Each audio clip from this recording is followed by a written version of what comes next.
அனைவருக்கும் வணக்கம். நான் தற்போது இருப்பது நீர்கொழும்பு ஒரு விளையாட்டு மைதானத்தில். என்னோடு இருப்பவர் மனித உரிமை செயற்பாட்டாளர் பிரிட்டோ பெர்னாண்டோ.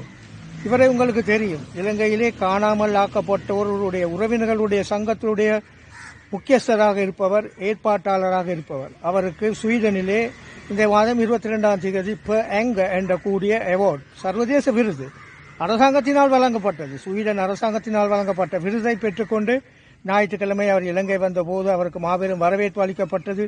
சீதுவையில் அமைந்திருக்கக்கூடிய ரத்துலுகமையில் அமைந்திருக்கக்கூடிய காணாமல் ஆக்கப்பட்டோருடைய நினைவு தூபி அருகிலும் அவருக்கு வரவேற்பு அளிக்கப்பட்டு மேலும் சில இடங்களிலும் வரவேற்பு அளிக்கப்பட்டது. மனித உரிமை செயற்பாட்டுக்காகவும் அத்தோடு காணாமல் ஆக்கப்பட்டோர், இலங்கையிலே காணாமல் ஆக்கப்பட்டோருடைய மக்களுக்காக, காணாமலாக்கப்பட்டோருடைய உறவினர்களுக்காகவும் காணாமலாக்கப்பட்டோருக்காகவும் நீண்ட காலமாகவே குரல் கொடுக்கக்கூடிய ஒரு தைரியவான் தான் இவர். இவர் என்ன சொல்கின்றார்? இவர் சிங்களத்திலும் ஆங்கிலத்திலும் மாத்திரம் உரையாடக்கூடியவர். தமிழ் பேசினால் விளங்கும். அவருடைய கருத்தையும் நாங்கள் கேட்போம்.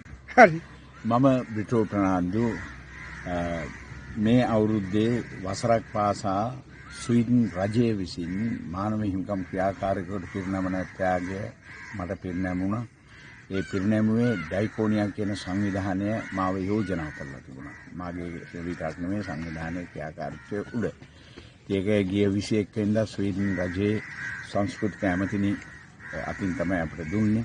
ඒ වගේම අපි එහෙදි විදේශ ඇමතිනිවත්, ඒ වගේම එහෙ තියෙනවා මානව හිමිකම් තානාපති කියලා සහෝදර කාන්තාවක් ඉන්නවා. එයාවත් අපි හම්බෙලා ලංකාවේ ප්‍රශ්න ගැන කතා කළා. ඉතින් ඒ උත්සාහ කරනවා කො ලංකාවේ ආණ්ඩුවට යම් අදහස් වීමක් කරන්න. ඉතින් ඊට පස්සේ මම එද්දි ගුවන් තොටුපළේදී දෙමව්පියෝ 300ක් පමණ ඇවිල්ලා මාව පිළි අරගෙන අපි පාගමනින් ඇවිල්ලා කටුනායක පොලිසිය ඉස්සරහ රැස්වීමක් කියලා කොරොෂෙන් ශානකෝ වෙඩි කියලා මැරුවේ මේ පොලිසියෙන්. ඒකට සාධාරණයක් නැහැ. නැති වෙච්ච කම්කරුවෝ 12 දෙනා ගැනත් අපි මතක් කළා. ඊට පස්සේ සීඩියේ සිහිවත්නේ ඉදිරිපිට ඒ සම්මානයේ එකිනෙකාගේ අතට යවමින් හැම අම්මා කෙනෙක්ම පොරොන්දු වුණා. අපිට සාධාරණ වෙනකන් අපි මේක අතාරින්නේ නැහැ කියලා හැම අම්මා කෙනෙක්ම මේ සම්මානය අතට අරගෙන පොරොන්දුවක් දුන්නා. එමේ අපුනේ මට තියෙන එකම කනගාටුව ස්වීඩන් රජය පිළිගන්නවා තාම ලංකාවේ අතුරුදහන් වීම වලට සාධාරණයක් උනේ නැහැ කියලා.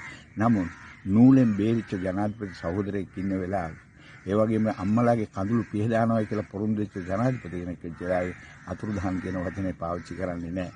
2025 මිලියන 10ක් වෙන් කරලා ලක්ෂ 2 ගානේ දෙන්න තියෙදි 75ක් මෙයාට දුන්නේ.